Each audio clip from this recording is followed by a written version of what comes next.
Hey guys, welcome back to my YouTube channel. So for today's video, I'm going to be showing you some tips and tricks for rhythmic gymnasts.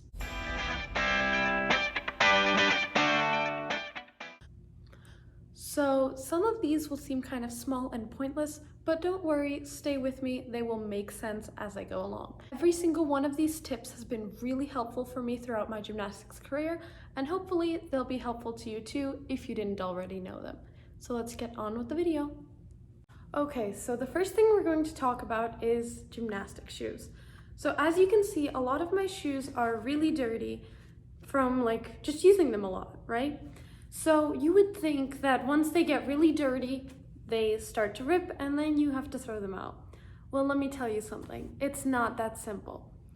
When they get dirty, you can just put them in the laundry. So I'm talking about big shoe brands. I'm not sure about those ones that you order on Amazon or something like that, but something like Sasaki or Jazzy, whoops, that's another Sasaki shoe, or Venturelli, then there's Pastorelli, there's Chicot, all of those, all of the big rhythmic gymnastics shoe brands, you can put them all in the wash. I have recently put every single one of my pairs of shoes in the laundry with my normal laundry. You just put it on whatever setting you usually put your laundry on. And it is so helpful because then they come out clean. And when they're clean, they're less likely to rip because you're not rubbing them as much because they're already clean. So that's a really big recommendation. I would really suggest washing your gymnastics shoes. It will save you so much money in the long run because you won't have to buy as many gymnastic shoes. So the next thing we're going to talk about is knee pads. So you've probably had knee pads at some point, whether they're Chicot, Sasaki, or some other brand, it doesn't really matter. So my big tip on these is I would really not recommend using these often. I mean, at competitions, of course, that makes sense because you've never been on that carpet before. It might be a different kind and you don't want to get a rug burn before competition while you're practicing. But in general, I wouldn't suggest using these very often because you could get used to them and that would make competing very difficult because you would be used to the soft cushion of the knee pads. Another tip that I have for you about knee pads is buying yoga pads. If you use your knee pads for stretching and you stretch off some kind of hard surface like a chair or a bar or something else, something like that that's hard and smooth, I would really recommend buying these because they have a very strong grip on both sides and they're very cheap and they're very helpful. So yes, these are really only useful for stretching. So if you don't stretch off of hard surfaces, I would not recommend buying these because it would be a waste of money. But I believe these are about $8 on Amazon. I'll put the link in the description down below. Most of the products that I'm telling you that I would recommend you to buy, I'll put in the description down below just so that you can access them easier. But my biggest recommendation for stretching is to buy these. And for knee pads in general, I would recommend cutting down the usage of these. Next, we're going to talk about this little thing right here. If you don't know what this is a Theraband. You can buy one of these on Amazon. You can see it says Theraband right here. That's my friend's name on there because I'm using hers at the moment. So these are very helpful. If you have a Pastorelli one, or Venturelli or some other company, I've seen them in some places. They are exactly the same thing. Don't buy this if you already have one of those. But this will help you stretch out your planche balance and your kick for fouette balance and all of those things where you need to work out your flexibility and your muscles at the same time. This is so helpful and I would totally recommend it. Once again, I'll link it in the description down below. If you want to see this thing in use, I did not use it the exact way that you would use it, but I used this in one of my previous videos, which was the stretching of your knees and toes. I used this to stretch my toes. I put my foot inside of this last loop. So this is something I would totally recommend. I'm pretty sure it's between $10–15.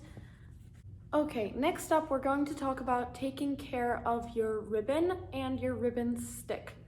So here's the deal with the ribbon. If you have one of those colored painted ribbons, you've probably seen them on Instagram somewhere. I personally have one. Mine is black, red, orange, and yellow. I am going to tell you, do not spill any water on it. I know you're not going to intentionally pour water all over it, but if you do, it will take the color off, which cannot really be fixed. So just warning you about that. Make sure that none of the water gets onto your painted or colored ribbons, because that can result in discoloration of the ribbon.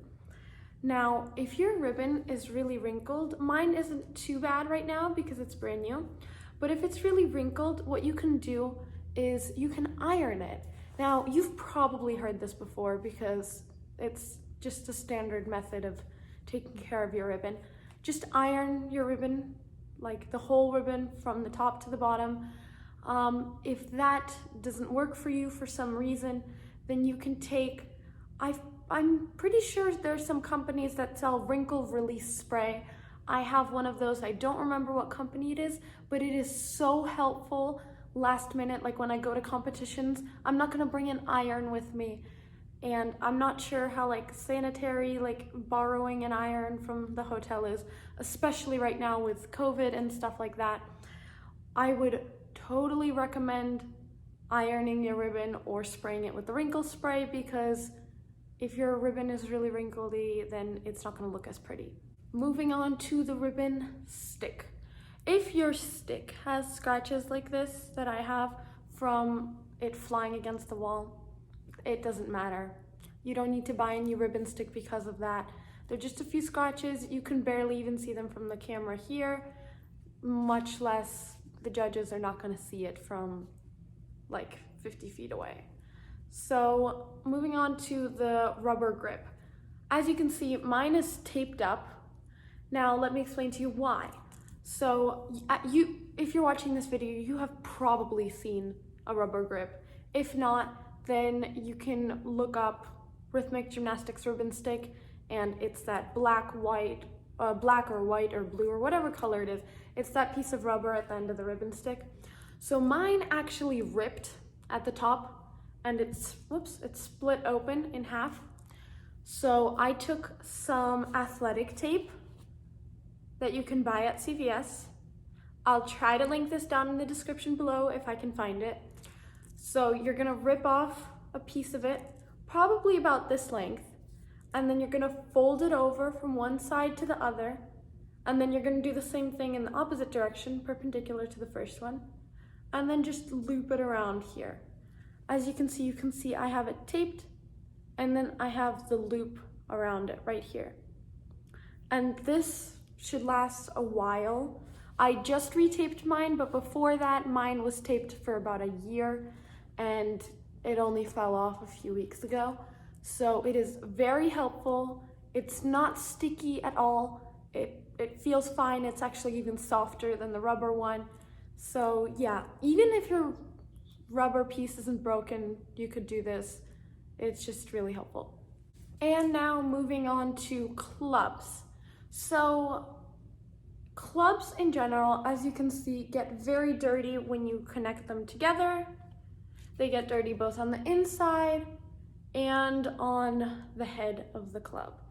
So one of the ways that you can fix this is simply by washing your clubs. Put them under water, maybe take some soap, paper towel, or a sponge or something, and just rub it out. So, I mean, that's not gonna cause any issues because your clubs are rubber and plastic. It's not like the ribbon, which is fabric and there's coloring in it. It's just plastic and rubber, nothing will happen to it.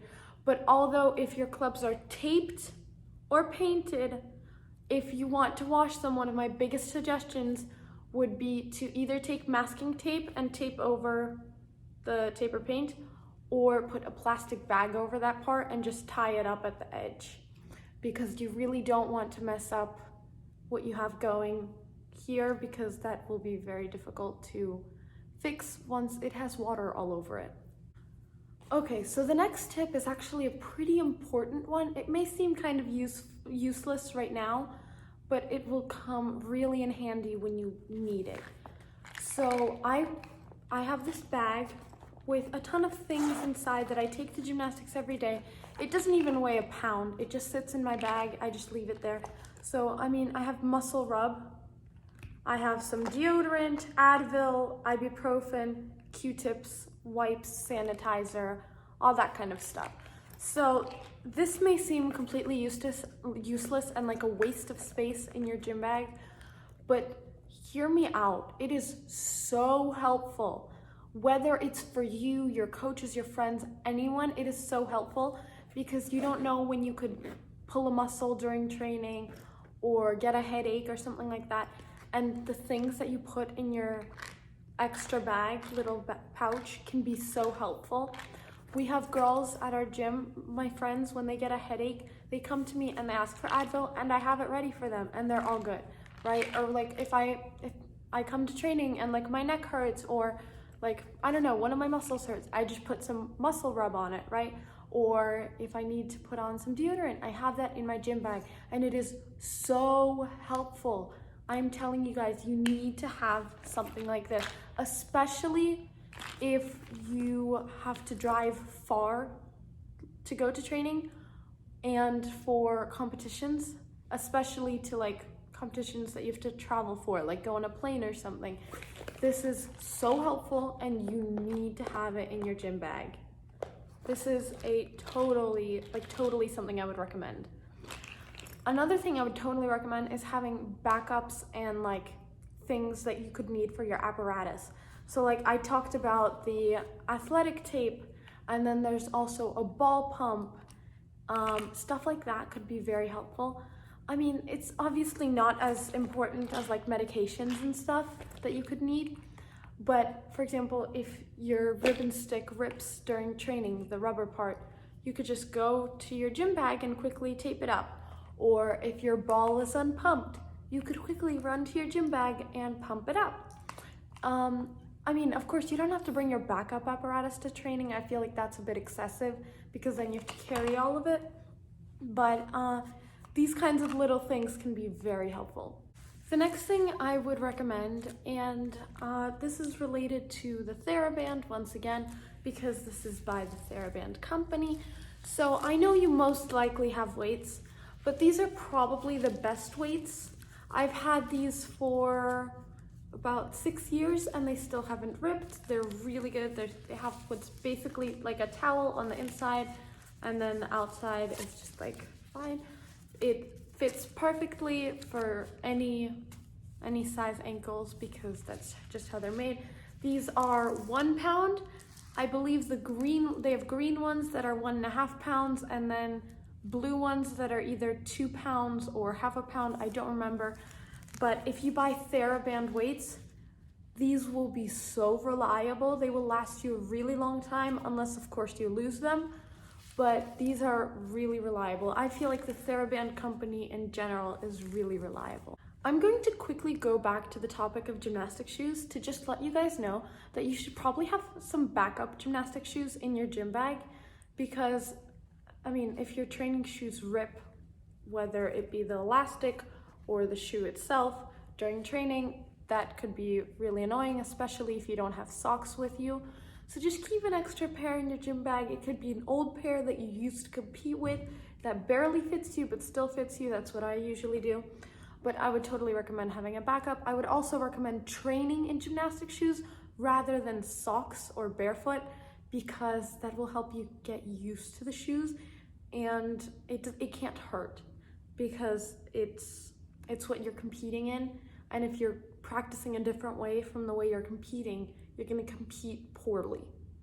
Okay, now moving away from the things that you need to have or need to use, let's talk about your body. When you complete exercises during training, you can get sore the next day. And to prevent soreness, what I would suggest is before you go to sleep or as you're going to sleep, just lay down on your bed on your stomach and just take your fists like this, use your knuckles, and just rub out your muscles on your back, pushing down towards your butt from about your shoulder blades. Just push down gently. It may feel like nothing, but I promise you it is so helpful. I do it every single night, and most of the time I come back to training the next day and I'm not sore at all. So that is for your back. I mean, of course, if you have like a really intense training, you'll be sore the next day, no matter what. So the best way to prevent soreness is to roll out your muscles before you like go to sleep or leave. But I would really not recommend doing that once you're already sore, because that can be kind of harmful to your muscles. Now, as for your feet, your arches, you could take a tennis ball or the body of a club and just rub it out before or after training. And it may seem like nothing, but it'll help a little. My biggest recommendation is basically just rub out your muscles, roll out your muscles before you become sore, and do not do it while you are sore, because that can be harmful to your muscles. The last thing I would recommend is having a gymnastics journal. So this can either be just for you to log what you eat during the day or how you train, or it could be for writing down your routines or writing down the corrections that your coaches give you. It could be for writing down what you did wrong or what you need to work on. Even if you don't want to use this often, I don't use this very often, but I have it in my bag, and during my privates, my coach writes down my corrections in my journal. It is so helpful. It does not have to be anything huge. I've had this one since level 3, so I've had it I've had it before that. So I've had it for about 8 years now, one journal. I haven't even filled out a third of it yet. So just a small journal, you can keep it in your gym bag. Don't have to use it often, but it could be helpful sometimes. Thank you guys so much for watching this video. I hope you enjoyed it, and if you did, make sure to give it a thumbs up and subscribe to my YouTube channel down below. I also have my Instagram and my TikTok linked in the description, and I'll try to link every single product that I suggested to you guys in the description as well. Thank you guys so much for watching. Bye! See you next time!